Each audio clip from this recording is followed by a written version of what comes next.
The shot rang out like thunder through the canyon. Tala didn't flinch. Her eyes were locked on the jagged silhouettes moving through the pine shadows below. 5 riders. Too close. Too many. The first flash of dawn cast crimson light on the sandstone cliffs, and in its glow, the figures became clearer. Bounty hunters, their rifles slung low, eyes scanning for tracks. They had found them. She turned back to the boy behind her. "We run. Now!"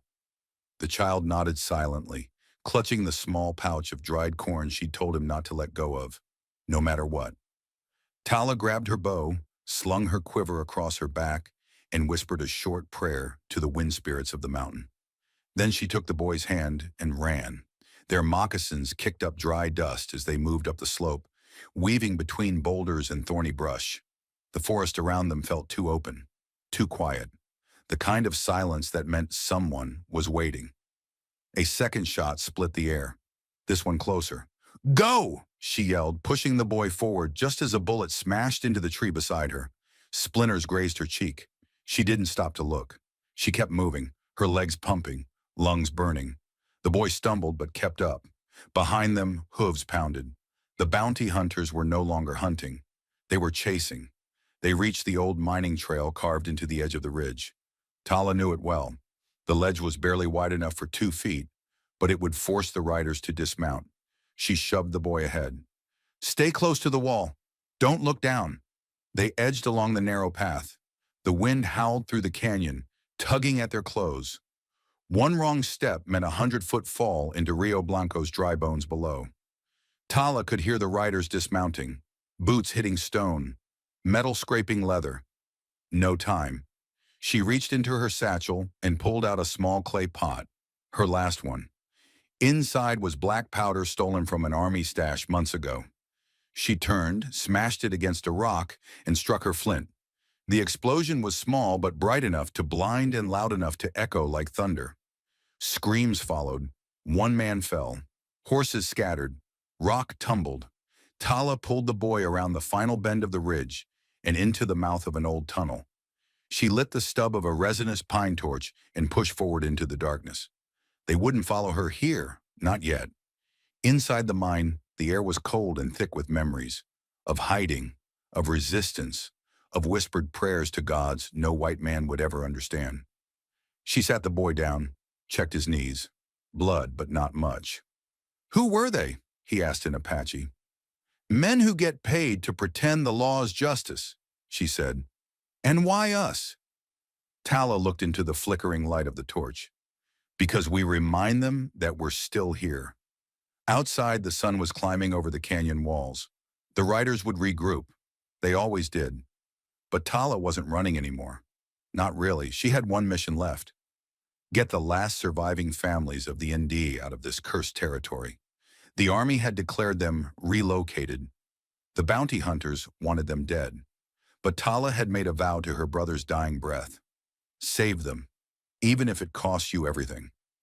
That vow had led her here, bleeding, hunted, hungry, but still breathing. She stood and unrolled a faded map drawn by hand. One trail remained, north, through the White Fang ravines, past the burned lands and into no man's country. But it wasn't just land they'd need to cross. It was time. Every hour brought more enemies. Every sunset stole another piece of hope. Still, she traced the trail with her finger and nodded. "We move at night," she whispered. The boy looked up, his face smeared with dirt and defiance. "Will we make it?" Tala answered without hesitation. "We don't have a choice." The wind outside shifted, and so did fate. The desert didn't sleep, not truly. Even at night, the land of Rio Blanco whispered threats, dry grass rustling like footsteps, coyotes calling like spirits lost between worlds, and the wind dragging secrets across the dust. Tala crouched low in the brush, scanning the valley below. The moon was a sliver, just enough to see but not enough to be seen. That was good. She counted the riders. 3 now. The others hadn't survived the ridge. They were setting up camp near an old cattle fence. Lazy, overconfident, typical white mercenaries chasing brown ghosts for silver coins. Tala felt the boy press close to her back. He didn't speak. He didn't need to. His breathing was tight. He was scared. She reached behind and gently squeezed his hand. "We wait," she whispered. 2 more hours until they could move. She couldn't risk another open trail with the bounty hunters so close. The bone trail waited just beyond the valley, a forgotten path carved through jagged cliffs and crumbled burial grounds. It was sacred land, forbidden in old stories, but it was also the only way north now. The army wouldn't go near it. Tala figured ghosts were easier to reason with than soldiers. She thought back to the day she buried her brother, 6 months ago, a burning raid, screaming, ash falling like snow. He died buying her time to escape with the last 3 children of their band. Only one was left now. The other 2, she didn't let herself remember. The boy stirred. "They'll follow," he whispered in Apache. "They always do," she said. "But this trail is older than they are." When the time came, they moved like smoke. No fire, no prints. She led him through a dry riverbed choked with moonlit bones. Cow, deer, man, all the same under the desert stars. Hours passed. The wind screamed through the ravine like something angry, the kind of sound that made even brave men whisper prayers. Then the smell hit her. Smoke. Not old. Fresh. Tala stopped. The boy bumped into her, startled. She turned, eyes hard. "Climb!" They scrambled up the canyon wall to a ledge just high enough to hide. Tala pressed flat against the stone, holding the boy against her. Footsteps below. Then the faint jingle of a bit, the creak of a saddle. One rider. Alone.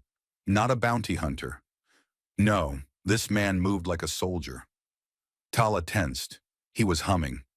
She couldn't make out his face in the dark, but she saw the glint of steel at his side, a cavalry saber, and a rifle across his back. He paused below them, adjusting something on his horse. Then he said aloud, to no one, "Smell that, Bonnie?" Campfire. Someone's been through here. Real recent. Tala's blood froze. She gripped her knife. One move and she could drop down, take him out before he turned. But the boy's breathing quickened. His fear would betray them. She made a choice. She waited. The man mounted back up and rode on. Not fast, not slow. Just far enough away to let them breathe again. The boy whispered, "That was a soldier, wasn't it?" Tala nodded.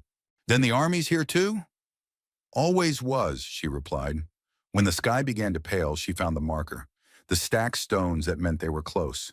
The bone trail was ahead. They crossed into the ravine just as the first light of day painted the cliffs in copper and blood. The rocks glowed like embers. The wind stopped. Dead silence. Even the boy noticed. This place is quiet. It's listening. They walked between ancient stone pillars, past weathered glyphs etched by hands long gone. Tala touched each one with respect, whispering names only remembered by the wind. And then she saw it. Boot prints. Fresh, wide, deep, carrying weight. Someone else had entered the bone trail before them, recently, and that meant only one thing: they weren't alone. The canyon walls narrowed until the sky was a single blade of gray light above them. Tala moved slower now. The prints were too fresh. A single man, she guessed, but trained. The way his boots pressed into the dirt, deliberate, silent. Not a scout, not a bounty hunter. Soldier, special kind. Tracker. The boy sensed her unease. "Should we go back?" "No." Her voice was stone. "There's no back anymore." They pressed on. Heat built in the narrow corridor. The air was stale and dry, like a sealed tomb. The bone trail wasn't just a pass. It was a warning. And someone was walking ahead of them, like he had no reason to fear it. She saw the first sign of him around midday. A pile of stones, wrong shape, wrong place. A deliberate mark, set where only someone like her would notice it. A message. She crouched, studied it. "What does it mean?" the boy asked. Tala didn't answer right away. The formation was military, a message between scouts. But this one had an old twist, one she hadn't seen in years. "This man," she murmured, "knows Apache code." The boy looked confused. Tala stood. Her eyes were hard. "He's not here by accident." They climbed higher into the cliffs, passing through a cleft in the stone shaped like a screaming mouth. Beyond it, the air changed. The trail curved upward into a sunlit plateau littered with broken stone altars and charred wood. Ash crunched beneath their feet. Someone had camped here. Recently. Tala moved fast, scanning the site. She found it near the edge. An old army canteen, dented but clean, and beside it, a piece of folded canvas. She opened it. A crude sketch. Her, the boy, the bounty hunters. Notes in English. Marks in red ink where he thought they might go. The soldier had been tracking them for days. "He's hunting us?" the boy asked. "No," Tala said, still staring at the paper. "He's watching the ones hunting us." Then she heard it. A snap. A breath. She spun, knife ready. And there he stood, 10 feet away, worn cavalry hat, long coat, skin sun-seared, eyes gray as storm clouds, one arm bandaged, tight and recent, rifle across his chest but not raised. He didn't move, just watched. "I was wondering when you'd spot me," he said. His voice was calm. Software not young. Tala didn't lower her knife. "What do you want?" "Same as you," he said. "Them dead. You alive." The boy clung to her, eyes wide. The man slowly reached into his coat. She tensed, but he pulled out a medallion, tossed it to her feet. She didn't take her eyes off him as she picked it up. Army, Union, engraved name, Captain Elias Vaughn. She narrowed her eyes. "You're a long way from your war, Captain." He nodded. "Aren't we all? What are you doing on our land?" "I saw what they did to Red Mesa," he said, voice low. "To the women, the children. Saw the army cover it up. Paid bounty hunters with our payroll to do it. That was 4 weeks ago. I walked out, put a bullet in my colonel's leg on the way." Tala felt something shift in her chest. She didn't believe easily. Couldn't afford to, but this man's eyes didn't lie. "You're deserting." He shook his head. "I'm defecting." The boy stepped forward. "Why help us?" Vaughn looked at him then. Not as prey, not as threat. Just a boy. "Because no one else will." A pause. Then Tala lowered her knife. Vaughn nodded once, and that was all the trust either of them could afford. "We're being followed," she said. "I know," he replied. "They're a day behind. 3 more joined them from Fort Craig. One of them knows how to track. Probably ex-Confederate. Real mean bastard. They're planning to cut you off at the Devil's Shelf." "Then we don't go through the shelf." "No," Vaughn said, shaking his head. "We go over it." Tala frowned. "That's suicide." "It's wind-scarred, steep, and brittle," he admitted. "But it's not guarded, because no one's stupid enough to try it." Tala glanced at the boy, then at the soldier. "I've done stupider." "Then we move," Vaughn said. At nightfall. They packed fast, quiet, efficient, like wolves on the edge of a battlefield. As dusk fell over the bone trail, 3 unlikely souls stood at its highest edge, staring out over the broken land ahead. One was hunted, one was haunted, one had nothing left to lose, and all of them knew, by sunrise, blood would be spilled. The moon barely lit the jagged ridge ahead, a knife-edged path called Devil's Shelf by those foolish enough to remember it. Tala stepped carefully, her moccasins whispering against the rock. Every foothold was tested, every breath controlled. Below, the canyon dropped into a black void. One misstep here didn't mean pain. It meant vanishing forever. Behind her, the boy followed her footsteps like a shadow. His breathing was shaky but steady. He hadn't spoken in half an hour. He knew now what kind of place this was. Captain Vaughn brought up the rear, his coat drawn tight against the wind. The wound in his arm had opened again. She could smell the blood, sharp and coppery, but he said nothing. No one talked on Devil's Shelf. The first hour passed in tense silence. The trail thinned even further, narrowing until only inches remained between boot and oblivion. Rock crumbled beneath Tala's foot once, but she caught herself, flattened to the ridge like a cougar clinging to a cliff face. Vaughn cursed softly behind her. "This trail's a damn death sentence." "No," she said coldly. "It's a promise. One the land makes to those who take more than they need."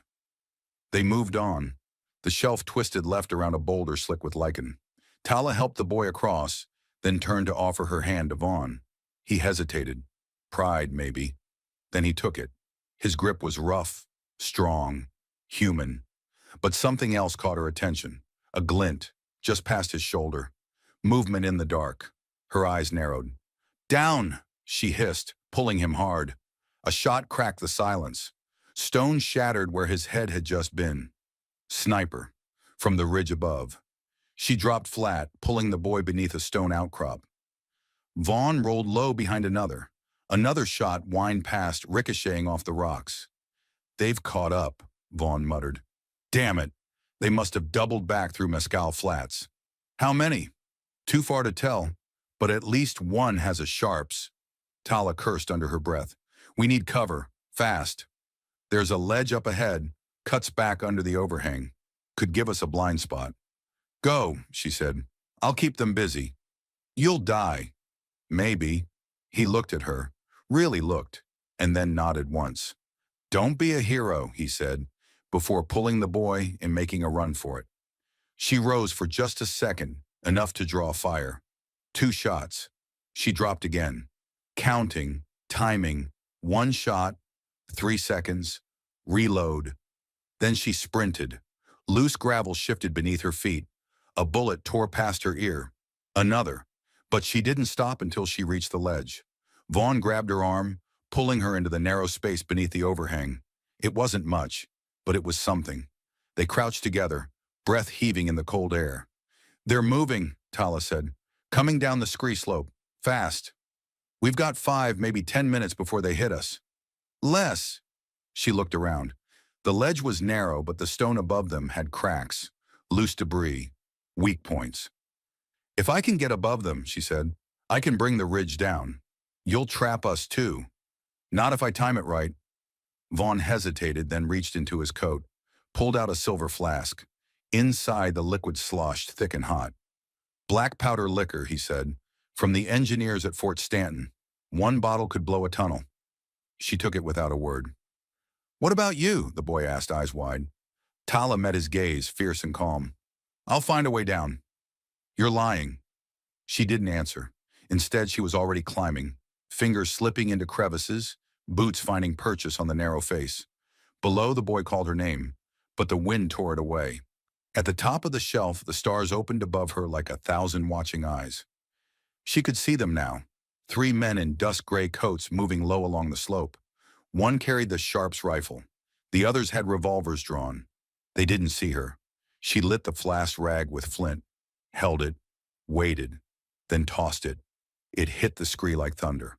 Fire bloomed, then rocks, earth, an avalanche of stone and flame roared down the face. Men screamed. Silence followed. From below, she heard the boy scream her name. Then the ledge gave way. Tala fell, down into blackness. The last thing she saw was Vaughn's face, looking up through dust and smoke, eyes wide with shock and something worse. Loss. The canyon swallowed her. Vaughn watched, helpless, as Tala disappeared in a cloud of falling rock and fire. The ledge buckled beneath his feet. Dust filled his lungs. The boy was screaming her name again and again, but Vaughn couldn't answer. Not yet. Not until the silence settled and the ridge stopped trembling. And then it did. Vaughn pushed to his feet, ignoring the pain in his shoulder. The overhang had held. Barely. But Tala was gone. He stumbled to the edge, peering down the ravine. "Do you see her?" the boy asked, voice cracked and panicked. "No," Vaughn muttered, "but that doesn't mean she's dead." "You don't believe that?" He turned to the kid. "If she was dead, we'd feel it. You understand? We'd know." The boy didn't answer. He just stood there, fists clenched, as if willing her back into existence. Then, a cough, below them, weak, grit-filled, but real. "Help me," the voice rasped. "Tala." Vaughn didn't think. He dropped his rifle, grabbed the boy's rope from the pack, and began tying off a quick descent line around the nearest stone outcrop. "You're climbing down?" the boy said, startled. "We both are." "I don't know how." "You'll learn fast." They moved together. Vaughn's military precision met the boy's fear-honed focus. They reached the lower slope where the blast had torn loose tons of stone. The sharpshooter and the other bounty hunters were buried beneath it, silent now. No mercy for men like them. Tala lay in the shadow of a boulder, one leg pinned, blood matting her temple. But her eyes were open. You took your time, she rasped, trying to sit up. Don't flatter yourself, Vaughn said, crouching beside her.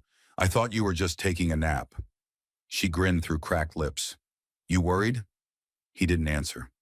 Just worked his knife under the rock, pinning her leg. Fractured, she muttered. Maybe broken. But I can move. Not far. Not on foot. Vaughn hesitated, then turned to the boy. We'll make a travois, like before. No, Tala said, gripping his sleeve. That'll slow you down. And they're coming. Walton won't stop now. He's right, the boy added. Back at Fort Stanton. The officer, he said reinforcements are days away. Less if they're mounted. Vaughn clenched his jaw. The window was closing. We've got one shot, Tala said. A path north. High country. Off trail. You mean Ghost Hollow, Vaughn said quietly. She nodded. My mother's people used it generations ago. Through pine, rock, shadow. No white man dares follow. That's legend, Vaughn muttered. Tala smiled faintly. So was I. They moved before first light. Vaughn carried her most of the way until the terrain forced them to improvise a crude stretcher. The boy took lead, scanning for traps, tracking signs, growing with each mile. No longer a child. Something else now. Something forged by fire. By dusk, they reached the edge of Ghost Hollow. The trees here grew close together, their trunks twisted, their branches thick with ancient moss. Wind whispered like voices through the canopy. The trail, if it could be called that, disappeared entirely, leaving only instinct and memory. This is where they'll stop, Tala said. You sure? Vaughn asked, scanning behind them. They won't risk it, not with night falling. The land here remembers. They made camp in a natural alcove beneath two leaning pines. Vaughn started a smokeless fire. The boy fetched water from a nearby spring. Tala rested, her wounded leg wrapped and elevated, face pale but eyes still sharp. We can't stop for long, she said. You'll rest tonight, Vaughn replied. We push tomorrow. And after? The boy asked. Neither answered at first. Finally, Tala spoke. We head to Raven's Nest. The boy frowned. That's just a story. Tala met his gaze. So was survival. Raven's Nest, a plateau deep in the wilds where the last free Apache families had once gathered. A place untouched by roads, unreachable by army wagons. If it still existed, it was their only hope. You've seen it? Vaughn asked quietly. Tala's eyes drifted toward the firelight. Only in dreams, she whispered. But dreams are maps, Captain. You just have to know how to read them. The wind shifted. Somewhere far below, dogs howled. Pursuit would come again soon. But for now, in the dark heart of the forest, they were three survivors wrapped in silence and ash, bound not by blood nor nation, but by something deeper, a trail of fire behind them, and freedom waiting somewhere ahead. The storm rolled in just past midnight. Thunder cracked like cannon fire through the pines, and the trees above Ghost Hollow trembled as sheets of rain poured down from a black sky. The fire had long since died. The makeshift shelter Vaughn built, nothing more than branches lashed with strips of torn canvas, held up but barely. Tala was burning with fever. Her skin flushed, damp with sweat, and her breath came shallow. Vaughn sat beside her, jaw clenched, one hand wrapped around his rifle, the other around hers. The boy crouched nearby, wide-eyed, trying not to look afraid. She needs medicine, he said at last. She needs time, Vaughn muttered, and quiet. But there would be no time, no quiet, because even through the rain, he heard them. Horses, 6 maybe, moving slow, searching. Walton's men had entered Ghost Hollow. They're in the canyon, Vaughn said, already on his feet. He shoved extra rounds into his rifle, checked his revolver, and slipped the long knife Tala had given him into his belt. We have half an hour at most. What do we do? The boy asked. Vaughn looked to Tala. Her lips moved in a whisper, barely audible. Raven's Nest. He looked at the trees, then the ridge, and then the boy. We move. The trail, if it ever existed, was gone now. Vaughn carried Tala on his back, every step uphill through soaked, uneven terrain. The boy ran ahead, marking the safest way. Behind them, the thunder faded, replaced by the low, unmistakable sound of voices. Closer. At the edge of the ridge, the forest split. Before them, a narrow pass opened into a windswept plateau, ringed by jagged cliffs. Even in the gray morning light, it was striking. An ancient place untouched by rails, fences, or war. "Is this it?" the boy asked, breathless. Vaughn set Tala down gently, covering her with his coat. She blinked at the sky, and a weak smile touched her lips. "Raven's Nest," she whispered. "We made it." But there was no time to rest. Shouts echoed behind them. "Down!" Vaughn barked, yanking the boy behind a rock, just as a bullet ricocheted off the stones beside them. 6 riders broke through the trees, soldiers in wet uniforms, rifles drawn. "There!" one of them yelled. "She's the one! Take her alive!" They rushed the plateau. Vaughn rose, rifle in hand, calm as ever. He fired once, twice, dropped a man, then another. But they kept coming. One rider veered toward the boy. Vaughn turned. Too late. A shot rang out, but it wasn't his. The soldier slumped in the saddle, a feathered shaft jutting from his chest. From the cliffs above, shadows moved. Apache warriors, a dozen or more. Faces painted, bows drawn, rifles leveled, silent as ghosts. In seconds, it was over. The remaining soldiers dropped their weapons. The fight had gone out of them. They were disarmed, stripped of ammunition, and sent back the way they came, on foot. The oldest of the warriors approached Vaughn, eyes narrowing. "You brought her here," he said. "I did," Vaughn answered. The warrior looked down at Tala, unconscious but breathing easier now. "She is kin," he said. "You are not." "No," Vaughn agreed, "but I owe her more than I can repay." The warrior studied him a long moment, then gave a nod. "She will live," he said, "and you may stay. For now." Days passed. Tala recovered slowly. The fever broke on the 3rd night, and her strength returned like the first light of dawn, gradual but steady. Vaughn never left her side.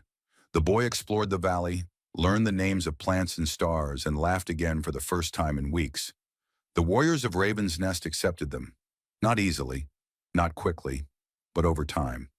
Vaughn helped build traps, carve tools, taught the younger men how to shoot tighter groups with rusted rifles. He never wore the Apache colors, never asked to. He knew his place, always on the edge, until one day a small girl brought him a carved feather. "You fought for us," she said, and that was enough. Weeks later, word came from the south. Fort Stanton was abandoned. After the fire and the failed pursuit, the army pulled back. Walton had been recalled, court-martialed, some said. Blackwood vanished into the hills. His men scattered, hunted, broken. No one searched the canyons anymore. The map had changed. On the morning the first snow fell, Vaughn stood at the ridge, staring across the wilderness. Tala stepped beside him, her hair braided, face calm. "You could leave now," she said. "The danger's past." "I could," he replied, "but you won't." He turned to her, eyes steady. "Not unless you ask me to." She smiled. "Then stay." They stood in silence for a time, watching the land shift from gold to white. "What happens now?" the boy asked, joining them. Tala placed a hand on his shoulder. "Now we build something worth keeping." And so in the heart of a forgotten land, where no road led and no general ruled, they made a new beginning. Not outlaws, not fugitives, just survivors, free, at last.